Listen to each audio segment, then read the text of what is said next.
Hi, இன்னைக்கு நம்ம வீடியோவில் பார்க்க போகிறது கேட்டுச்சாரா அவனுக்கு? ஏய், சத்தமாக கூப்பிட்டா கேட்கல? யாரும் போய் பாரு.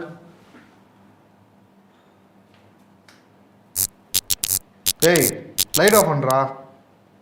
என்னடாச்சு? பல பேய் படங்களில் பேய்ங்க எப்பயுமே பொம்மையாக இருக்கும், இல்லை பொம்மைக்குள்ளே ஆவிங்க நிறைய புகுந்துருக்கும். ஏன் எப்பயுமே இப்படியே எடுக்கிறாங்கன்னு நானே யோசித்து பார்த்துருக்கேன். ஆனால் இந்த வீடியோ பார்த்த அப்புறமா தான் உங்களுக்கே புரியும், குழந்தைங்க பொம்மைங்க கூட விளையாடிந்தப்போ பொம்மைங்க திரும்ப விளையாடி இருக்குன்னு. இப்போ நாங்கள் சொல்ல போகிற எந்த விஷயத்துலையாவது உங்களுக்கு டவுட் இருந்துச்சுன்னா பொம்மையோட பேரை நீங்களே கூகுளில் டைப் பண்ணி சர்ச் பண்ணி பார்க்கலாம். திகிலான 5 அமானுஷ்யமான பேய் பொம்மைங்களையும் அதை பற்றின கதைகளையும் தான் இன்னைக்கு நம்ம வீடியோவில் பார்க்க போகிறோம். நான் தான் ரிஷி.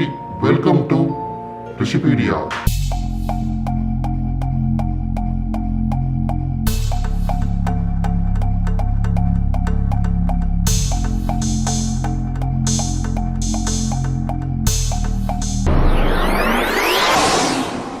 சரியா 100 வருஷத்துக்கு முன்னாடி இங்க இருக்க டி நகர் மாதிரி ஜப்பான்ல இருக்கிற ஒரு பிஸியான ஷாப்பிங் ஸ்ட்ரீட்ல சுசுகி நடந்து போயிட்டே இருக்கும்போது அவருடைய 2 வயசு தங்கச்சிக்கு பார்க்கவே டிஃப்ரெண்டா இருந்த ஒரு பொம்மையை வாங்கிட்டு போனாரு.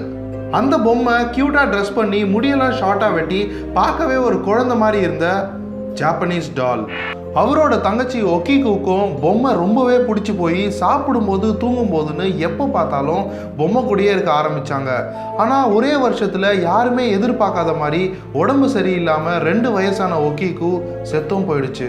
செத்து போன ஒக்கிக்குவை திடீர்னு மறக்க முடியாமல் எப்போ பார்த்தாலும் அந்த குழந்தை கூட இருந்த பொம்மைக்கும் ஒக்கிக்குன்னு அந்த குழந்தையோட பேரையே வச்சாங்க. பேரை வச்சுட்டு கொஞ்ச நாளைக்கு அப்புறமா தான் ஒரு வித்தியாசமான விஷயத்தை எல்லாருமே நோட் பண்ண ஆரம்பித்தாங்க. ஒக்கிக்கு சாகும்போது பொம்மையோட முடி எல்லா பொம்மையோட முடி மாதிரியும் நார்மலாக சின்னதாக தான் இருந்துச்சு. ஆனால் கொஞ்ச நாளைக்கு அப்புறமா தான் காலை தாண்டியும் முடி வளர ஆரம்பிச்சிருக்கு. இதை பார்த்துட்டு பயந்து போன எல்லாரும் இந்த முடியை லேபுக்கு கொடுத்து அமிச்சாங்க. ஆனால் அங்கே டெஸ்ட் பண்ணி பார்த்த ரிசர்ச்சர்ஸ் இது மனுஷனோட முடின்னு சொன்னாங்க. சயின்ஸால் கூட சில விஷயங்களுக்கு ஆன்சர் சொல்ல முடியாது. யூஜின் ஆட்டோங்கிற ஃபேமஸான ஆர்டிஸ்ட்க்கு 6 வயசாக இருந்தப்போ ராபர்ட்ன்ற பொம்மை கிடச்சிருக்கு. யூஜின் சின்ன வயசுலேருந்தே ஃப்ரெண்ட்ஸே இல்லாமல் தனியாகவே தான் இருப்பாராம். ஒரு தடவை ரூமில் யூஜினும் அவருடைய பொம்மை ராபர்ட்டும் இருந்தப்போ வெளியேந்து கேட்கும்போது 2 பேர் பேசுகிற மாதிரியும் 2 பேர் பேசி சிரிக்கிற மாதிரியும் கேட்டதுனால அவங்க அம்மா டக்குன்னு போய் பார்த்ததுக்கு யூஜின் அவருடைய பொம்மை ராபர்ட் கூட விளையாடிட்டு இருந்தாராம். யூஜினுக்கு எக்ஸாம் வந்தப்போ எப்போ பார்த்தாலும் பொம்மைங்க கூட விளையாடிட்டே இருக்காருன்னு சொல்லி ராபர்ட்டை ஒரு ஸ்டோர் ரூமில் வச்சு பூட்டிட்டு இருக்காங்க. எக்ஸாம் முடிஞ்ச அப்புறம் அந்த ரூமை திறந்து பார்த்தப்போ ஹைட்டில் தொடவே முடியாத இருந்த பொருட்கள்லாம் கீழே விழுந்து உடஞ்சிருக்கு. பூட்டியிருந்த அத்தனை நாளாக யாருமே அந்த ரூம்குள்ளே போகவே இல்லை. வீட்டை பூட்டிட்டு ஃபேமிலி ட்ரிப்பாக எல்லாரும் வெளியே போயிருந்தப்போ 1 வாட்டியில் 2 வாட்டியில் 3 வாட்டி பூட்டியிருந்த வீட்டுக்கு வெளியே ஒரு சின்ன குழந்தை விளையாடிட்டு இருந்ததா வேற வீட்டை சேர்ந்த நெய்பர்ஸ் சொல்லியிருக்காங்க. நைட் டைமில் நிறைய வாட்டி ராபர்ட்டை ஜன்னல் வழியாக பார்த்த வீட்டோட செக்யூரிட்டி அதிக சம்பளம் தரேன்னு சொன்னப்போ கூட வேலையை விட்டுட்டு போயிட்டு இருக்காரு. காசு போனால் வரும், உயிர் போனால் வராதுல்ல. பார்க்கவே ரொம்ப கியூட்டாக குழந்தை மாதிரி கொஞ்சலான ஆசையாக இருக்கிற பொம்மை தான் சரிட்டா. 2010 வான் நுவர்ஸ்ன்றவங்களுக்கு அவங்களோட ரிலேட்டிவ் இறந்து போனதால அவங்க பொருள்லாம் இவங்களுக்கு வந்திருக்கு. அந்த பொருளில் சரிட்டான்ற பொம்மையும் இருந்திருக்கு. சரிட்டா வந்த நாள்ல இருந்தே வீட்டுக்குள்ள குழந்தை அழுகிற சத்தம் தொடர்ந்து கேட்டுனே இருந்திருக்கு.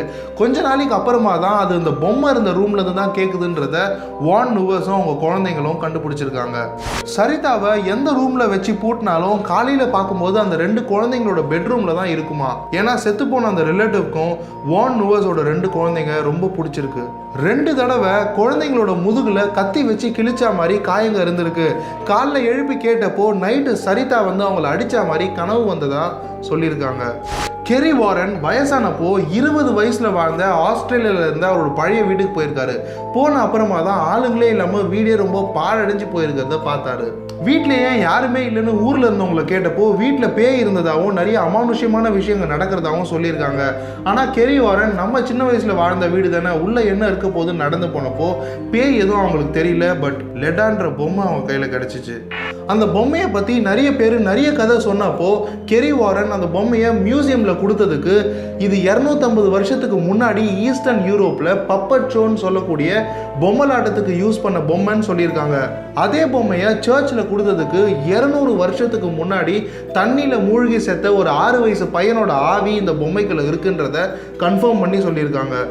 லெட்டா மற்ற பொம்மைங்க மாதிரி யாரையும் அட்டாக் பண்ணலனாலும் கிட்ட இருந்தாலே திடீர்னு மனசு சோகமாகி யாராக இருந்தாலுமே அழ ஆரம்பிச்சிருவாங்களாம். இதை டெஸ்ட் பண்ணுறதுக்காக ஒரு ரியாலிட்டி ஷோக்கு லெட்டாவை கூட்டு போய் ஒரு சேரில் உட்கார வச்சப்போ யாரோட ஹெல்ப்மே இல்லாமல் லெட்டாவே நகர்ந்ததை பார்த்த கேமராமேனும் ஆடியன்ஸும் வெளியே ஓடின வீடியோ இன்னி வரைக்கும் யூடியூப்ல இருக்கு. நீங்களே வேணும்னாலும் போய் பார்க்கலாம். ஆனபெல்ன்ற படம் தமிழ்நாடு உட்பட பல இடங்கள்ல ரிலீஸ் ஆகி செம ஹிட் ஆச்சு. படங்கிறதுனால கொஞ்சம் சினிமா தனமாக எடுத்திருந்தாலும் ரியல் லைஃப்ல நடந்த ஒரு விஷயத்தை வச்சு எடுத்த படம் தான் ஆனபெல். 1917ல நர்சிங் படிக்கிறதுக்காக 2 பொண்ணுங்க வீட்டை விட்டு ஹாஸ்டல் போனப்போ இவ்வளோ நாள் வீட்லேயே இருந்துட்டு ஹாஸ்டல் போகிறாங்களே தனியாக ஃபீல் பண்ணக்கூடாதுன்னு அதில் ஒரு பொண்ணோட அம்மா ஒரு பொம்மை வாங்கி கொடுத்தாங்க. அதுதான் ஆனபெல். பொம்மை வாங்கி கொடுத்ததுக்கு அப்புறம் அந்த பொண்ணு தனியாகவே இல்லை. காலையில் கிளம்பும் போது ஆனபெல்லை எங்கே வச்சுட்டு போனாலும் சாயங்காலம் வந்து பார்க்கும்போது அந்த ஒரு பொண்ணோட பெட்டில் தான் ஆனபெல் இருக்குமா.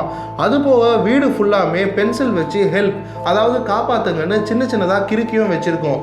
ஆரம்பத்தில் யாரோ ஒருத்தர் இவங்க கூட விளையாடுறாங்கன்னு நினச்சி அந்த காலத்தில் சிசிடிவி கேமராலாம் இல்லைங்கிறதுனால காலேஜுக்கு கிளம்புற மாதிரி கிளம்பி ஒரு நாள் ஃபுல்லாக ஒளிஞ்சிருந்து பார்த்துருந்துருக்காங்க.